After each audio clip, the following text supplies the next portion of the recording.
Ganun ka. Hindi ko na nakabit. Ganun talaga, diba? Nung nagasimula pa lang tayo.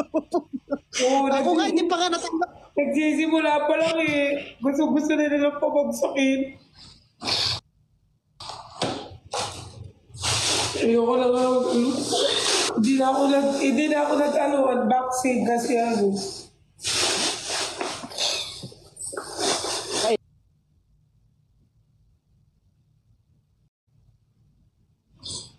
Magpahinga ka lang pag alam mo nandiyan, di ba kung malapit lang ako diyan, di pinuntahan na kita. Pero marami namang may nagmamahal sa iyo.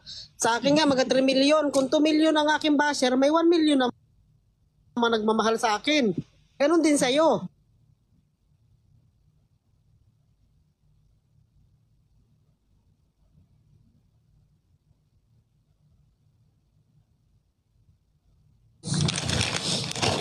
Andyan ako. Andyan yung kalab team mong si Nicolas. Bakit hindi ka mag-boyfriend? gusto mo ba mag-boyfriend na para may ka? yung boyfriend ma. Ha? Walang ganun. Huwag ka mag-activate ng Naano ko ma, parang lately kasi parang yung kasi kalalabas ko lang ng hospital eh. Bakit? Na paano ka? Nag-trigger yung asthma ko. Tapos parang ano ba to, parang ginagawa mo lahat para mapasaya sila pero like in a bad way nila nakikita. So, may ganun talaga mga tao na kasi 'di ba? Hindi lahat naman ng tao gusto tayo. 'Di ba? Kahit ako din naman.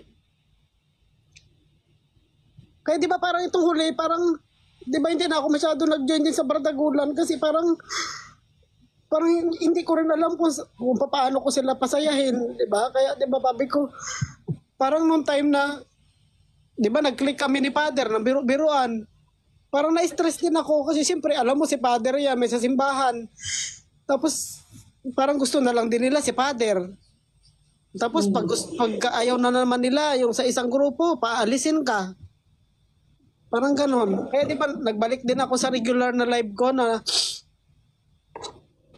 yung mga kinakausap ko na lang yung mga Actually kagabi, bahala ko talaga mag-deactivate na, parang i-block out na yung lahat ng TikTok ko, lahat.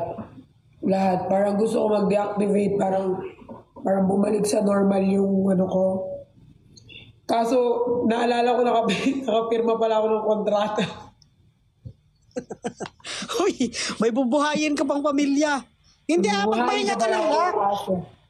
Magpahinga ka lang. At saka, ako din 'di ba parang ganyan, minsan ayaw ko na mag-live. Pero, marami nagme-message sa akin na dahil sa mga video natin, may maraming mga, may mga depression, may mga tuwang-tuwa sa atin. Hindi mo nga ma-please ang mga tao eh.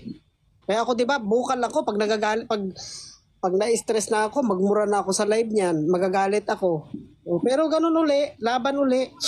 Kasi baka na-overwhelm ka sa biglang sikat mo. Kasi di ba Hindi naman. Actually, ako parang lang naman, parang simple lang naman. Pero like, other people think na parang na-overwhelm ako, parang nag-iba yung gali ko. From the first place naman, doon nila ako nakilala yung magagalitin, yung bigla na lang sumisigaw. Ikaw ngayon like, junior ako eh. Sa akin ka di ba nagmana?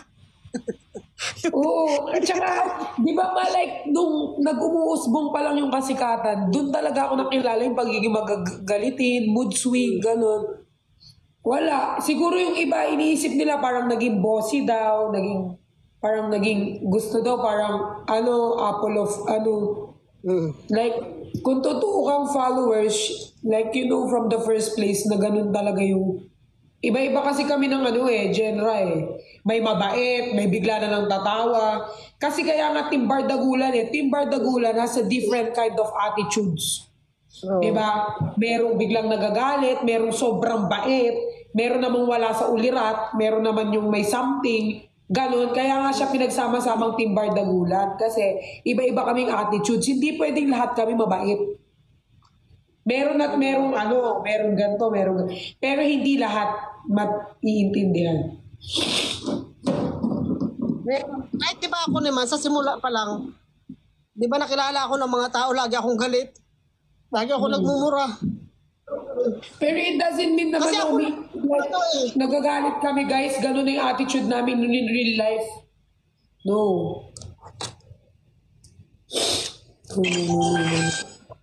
nag-reunion Kaling na Mirna, magnanay. she's trying her best na mapasaya talaga lahat. Kahit deep inside, sobrang na ni Aling Mirna nahirapan.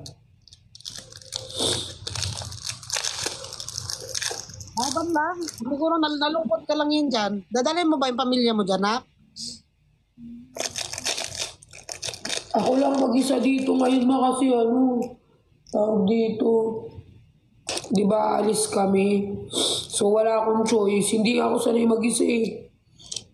Baka na lang, gawin ko na lang pag uwi ni Christian, hiramin ko na lang yung dog niya para hindi ako mag-isa. Ipapahiram naman ni Christian. Papahiram niya naman. Hindi lang ako sanay kasi eh. Parang Na stepping mag-isa. stone mo na lang yan. Kapag tapad mo ng pangarap mo, mabuti ka, may kondo ka na eh. O diba, hindi na mapigilan ng pagyaman. Ay, hindi naman mayaman. Grabe.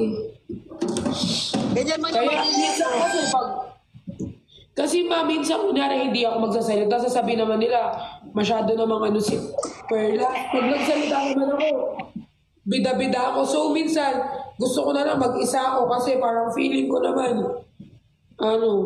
mas naiintindihan ko yung sarili ko. ay, Like, ako diba, minsan, pag mga bardagulan na kasi diba tayo, diba, pag sinabi kasi natin bardagulan, yun yung mga, diba, nakakabitaw tayo ng mga masakit na salita, Oo. na hindi natin malayan. Kahit ako din, diba, ganon?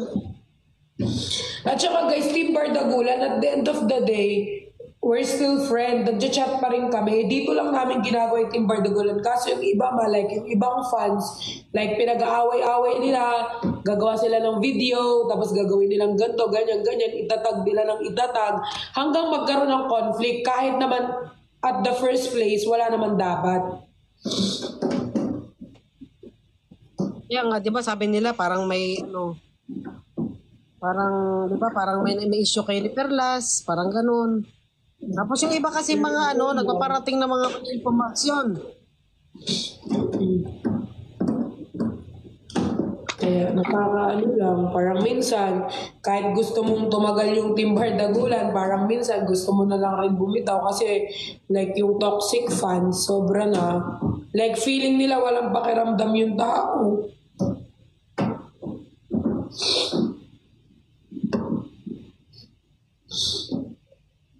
Ganun talaga na.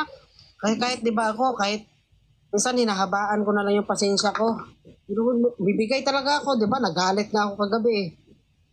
Kasi nandun ako sa live ni Ben at saka ni Jen. Tapos father pa sila ng father. Kaya nga sabi ko, Hindi kasi ako pwede manalo eh, parang ang tawag dito. Parang ma-stress. Kasi sinasaktan ko yung sarili ko.